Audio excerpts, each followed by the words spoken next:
question is, what is the teacher's role in supporting learning? And that is very important. We need to support our kids while they're learning and also provide tools for them so that they can succeed. Improving planning and practice. In my line of work, which is music, we practice all the time. And in order to practice, we have to plan our practice. And if we plan our practice, we can plan a productive practice and teach the students how to plan a productive practice.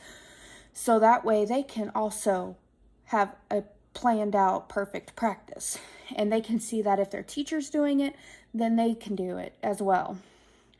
Upholding professional expectations is really, really high on my expectations for myself, because I, as a professional, need to be calm and courteous and with the kids and just listen to them and be for them.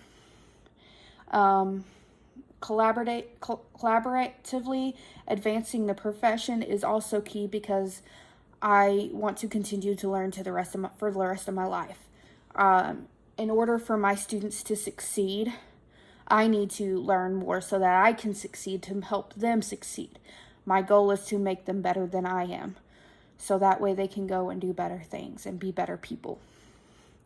The second question says, what dispositions do you currently possess that will make you a successful teacher? The dispositions that I possess is I've worked with kids in the youth department for 5 or 6 years, and I understand what they go through on a day-to-day basis. When kids are going through a rough time in a rough home, it's hard for them, and they just want to be listened to, and they want to be cared for. Not necessarily be cared for in a bad way, be cared for as a person. They want to be treated like a person with respect. The second part of that question says, what dispositions do you need to work on before you enter the classroom as a first-year teacher? Technically, I'm a substitute teacher, so my first year teaching started when I first started subbing. And when you go through the kids for the first time, they will test your limits, like test them. And you have to be prepared to be tough. When you're tough the first time, they'll see that they can't get through to you. You'll hold your ground. You'll, love and care for them as students and listen to them. But you also need to let them know that this is school. There's certain things that are not allowed in school, and that's okay. The third question says, what could personal bias have on teaching and learning? I try to keep my personal biases out of school. Like I said, I feel like that's a part of being professional, and professional expectations is to not be biased. I love all the kids equally, even the bad ones. The bad ones, I will sit and listen to them just as much as I will sit and listen to the best kid in the class.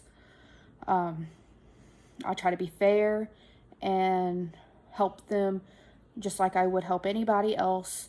And that is the key in being professional as a teacher. The second part of that question says, according to the expectations of the profession, how should biases be taken into perspective? I don't think there should be biases in school at all.